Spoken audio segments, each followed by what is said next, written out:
The trial is just getting underway for a case tied to one of the most high-profile unsolved murders of the 90s. Rap icon Tupac Shakur was gunned down in Las Vegas all the way back in 1996. Well, Duane Davis, a former gang leader in LA, is the only person ever charged in connection to his death. In 2019, Davis published a memoir claiming to be one of only two people still living who had witnessed the murder. But Davis is saying he's not guilty. Vanessa Murphy from our NewsNation Las Vegas affiliate interviewed Davis in jail. Sean Combs, Diddy, Puffy, whatever. Do you think he had anything to do with the murder of Tupac Shakur? No, ma'am. I don't think so at all. What about Biggie's? I don't think neither one. To me, it's the disgruntled police is out there in our area. Reggie Wright, all he did was lie at night. I got no evidence and took the boy, took his chain. Don't bring your guns. It's just, I get a lot of stuff from PIs, private investigators, and all the fingers and evidence point to Reggie Wright Jr. And he brought up my name from day one. Did you have anything to do with the murder of Tupac Shakur? No, ma'am. No, ma'am. I wasn't even in Nevada. I wasn't in Nevada, period. Do you regret the book and the interview? Yeah, I was just after the money, and they said I was covered. I did it for the money. You know what I'm saying? And but did anyone tell you maybe it's not a good idea to do that because they might arrest you after they hear you say that or read it in your book? Like, did anyone close to you say, not a good idea? That was a ghostwriter. I didn't write that book.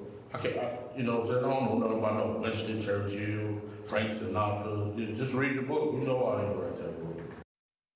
Well, Vanessa Murphy joins us live to talk more about her interview and this case. Vanessa, thanks for your time today. So, getting a face-to-face with Davis, obviously incredibly rare. What has stuck with you from that interview?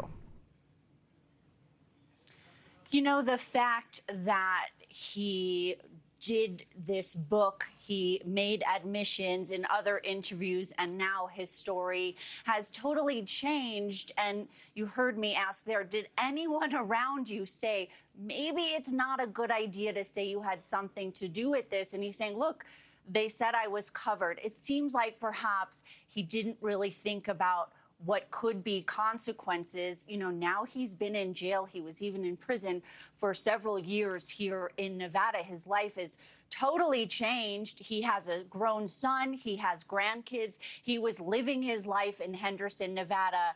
And now, he's facing these serious consequences, Nicole. So, Vanessa, what is Davis specifically accused of? So he is charged with murder, but he's not accused of pulling the trigger. He's accused of orchestrating the murder, right? He had said that he was in the vehicle and he took part in it. He was sort of maybe the mastermind, according to prosecutors, of, hey, let's do this. We see Tupac Shakur in the vehicle. So again, he is charged with murder, but more of a conspiracy, not pulling the trigger himself. All right, so he denies, Vanessa, participating in the crime despite writing about his role in the murder in that memoir. So talk more about why he says he did choose to participate in the book. He says he wanted to make money. And you heard him say there he doesn't know these specific references, right? In the book, he's saying, I wouldn't write that. So that's, one of his reasons to believe him now. But again, his story has changed. But he is saying he just did it for a profit. He just did it to make money. And one of my questions was, look, when you told this story in previous interviews and even in the book, what you said, the way you said it was believable. Why should we believe you now? And again, he just sticks to, I just wanted to make some money for my family. Thank you for watching. Subscribe below and download our NewsNation app right now on your phone, and you will get fact-based, unbiased news for all Americans.